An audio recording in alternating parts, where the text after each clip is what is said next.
Hello aviators, Sky here, and we will take a break from different analytics and adventures and return to the good old aircraft stories. Today's story will not be about a legendary but departed veteran of the past, but about quite an active plane, which has been in service for decades and is not planning to give up the laurels of one of the best vehicles in its market.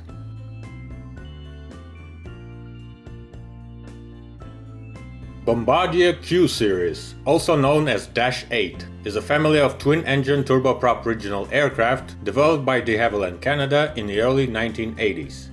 The family is made up of several generations of aircraft, Series 100, 200, 300, and of course the Series 400, which continues to be produced by Bombardier Corporation. As always, let's start from the beginning. In 1975, the de Havilland Canada company launched into the sky its new 4-engine Dash 7 turboprop. The aircraft could accommodate up to 50 passengers and flew at a distance of nearly 800 miles, or 1,300 kilometers. In a sense, the company specialized in small and reliable turboprop aircraft and was very good at it. Dash 7 was a logical continuation of its traditions and had the possibility of short takeoffs and landings. The emphasis was placed on the fact that a powerful and reliable aircraft can be operated almost anywhere and will be universal. However, the customers did not appreciate this bonus. Short takeoffs and landings were good, of course, but they came at a cost of high fuel consumption and expensive maintenance. After all, 4 engines for a 50-seat airplane, Dash 7 was not particularly in demand. Just over 100 units were released. In response to the customers' needs, the company decided to remaster its project. Short takeoffs and landings were rejected, while optimization of the basic design and new requirements reduced the number of engines, leaving only 2. In addition, by 1980, Pratt & Whitney Canada had created a new turboprop engine of the PW100 series, far superior to the old PT6. Many elements of the wing, tail, landing gear and fuselage were preserved, although they underwent considerable redesign. The new engines received fairly large nacelles integrated into the straight wing. The cabin had a 2+2 layout, which was quite enough for medium-range flights of about 600 miles, or 1,000 kilometers. The new aircraft, called the DHC-8 or Dash 8, passed the rollout ceremony in April 1983, and in June made its maiden flight. A year later, the planes were already flying on regional lines. The basic Dash 8, which appeared in 1983 and was called Series 8-100, was made up of several modifications, different in their engine versions, masses and tasks, from the usual commercial flights to military missions. The Series 100 was a baby. It could accommodate 37 to 39 passengers and had a takeoff weight of up to 15 tons. Already in the initial period of operation, Dash 8 proved to be much better than its predecessor. Cruise speed of the aircraft increased due to better aerodynamics, and due to the smaller number of engines, fuel consumption and maintenance cost had dropped significantly. These advantages came at the expense of working on short runways, but for airlines it was not so critical. The plane was very successful. In the 1980s, the airline market was developing rapidly, and the growing airlines, especially the regional ones, needed to update their fleets, which consisted mainly of obsolete aircraft built in the 1950s and 60s. You'd think everyone would be happy, but these circumstances created problems. The Dash 8 model was in such great demand that de Havilland Canada, due to the lack of resources, couldn't handle all the orders. The waiting time was growing and production plans were failing. In 1986, seeing the potential success of this line, the newly privatized company was bought by Boeing. The Americans had invested significant resources in the modernization of the factories and increased series production. This work, of course, was not charity. Boeing strengthened its positions in Canada, since at that time the country was importing a lot of planes, and the main piece of pie was the Air Canada's tender for the purchase of commercial airliners. Ironically, the tender was won by Airbus.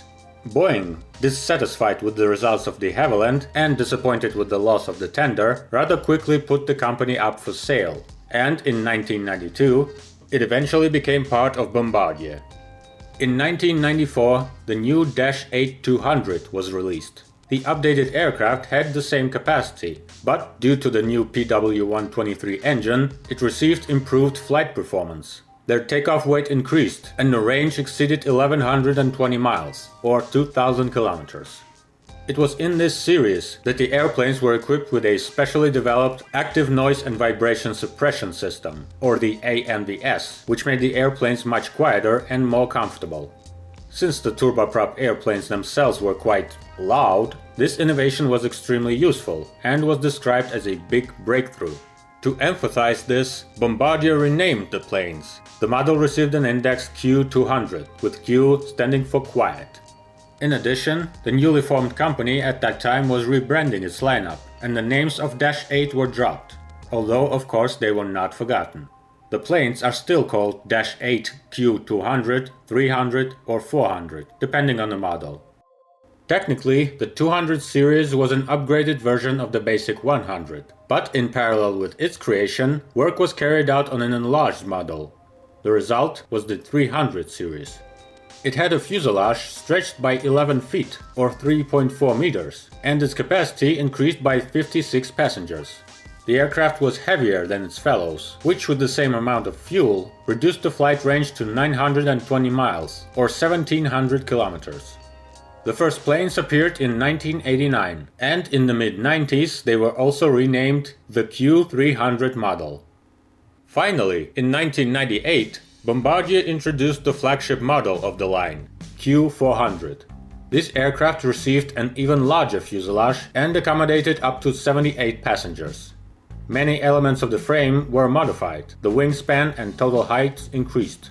The aircraft received the Pratt & Whitney 150 engines that reached 4,850 horsepower, twice more than the engines of the old versions. Flight speed of the Q400 reached 360 knots, or 667 km per hour, and the flight altitude jumped from 25,000 to 27,000 feet, or over 8 kilometers. The number of changes in the Q400 was so great that it was positioned as a new generation, with all the previous models as the classics. Something similar to what Boeing did with the 737's generations. Here I should probably describe the background on which all this was created and flying. One of the main advantages of turboprop power plants is their high economic efficiency. In the 1970s and the early 80s, in a period of very high fuel prices, this factor made airplanes with such engines extremely efficient, which also became one of the success factors for the early Dash 8s. However, the sharp drop in fuel prices and, as a result, the emergence of a new generation of regional jets in the early 1990s redrew the whole picture. Jet planes are more expensive, consume more fuel and more demanding on infrastructure, but have better flight performance and are able to give the operators greater opportunities, for example in speed, range and comfort. This is one of the reasons why Boeing's prospects for the Dash 8 program in the early 1990s were revised. And by the beginning of the 2000s, demand had dropped to its lowest level. The Q400, in fact, was Bombardier's attempt to keep one of its main products competitive. But even with the updated aircraft, the future was unclear. Parallel production of the different planes' versions did not meet the requirements of this new time, especially for early models. Finally, it was decided that the production of the classic line will be stopped. The production of the Series 100 was closed in 2005.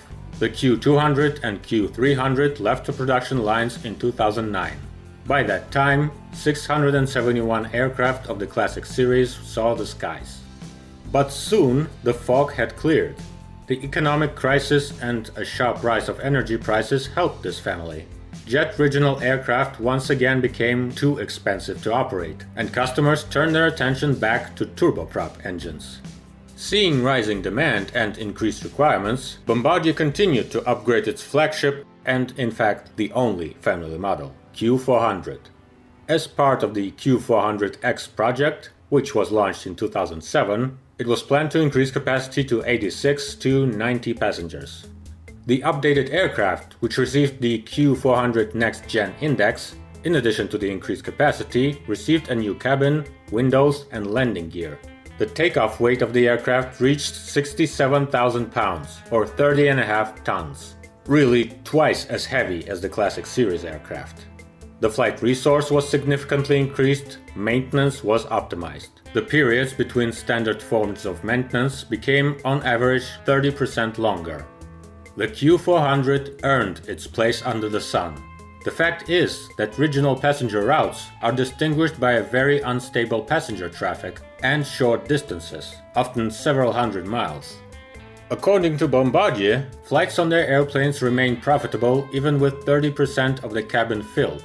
On such routes, the airplanes often fly half empty, and taking into account the small distance and rather long periods at the airports, the advantages of flight speed are not critical.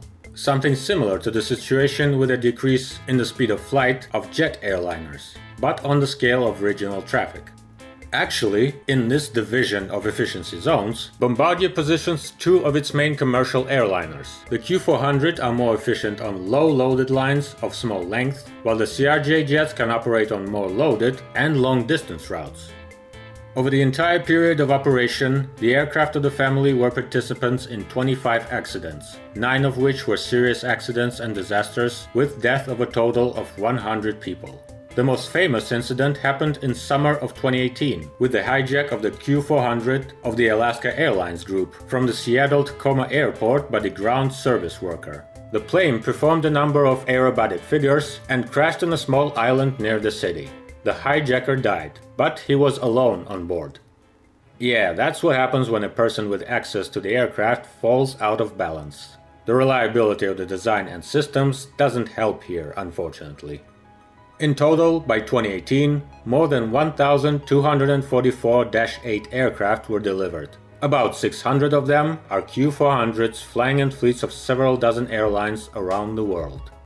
This is the story of the Canadian turboprop. Next time we will see who is its main competitor from the other side of the ocean. And for now, like the video, subscribe to the channel, and don't hijack airplanes, it's not as fun as it seems. Fast flights and soft landings to you.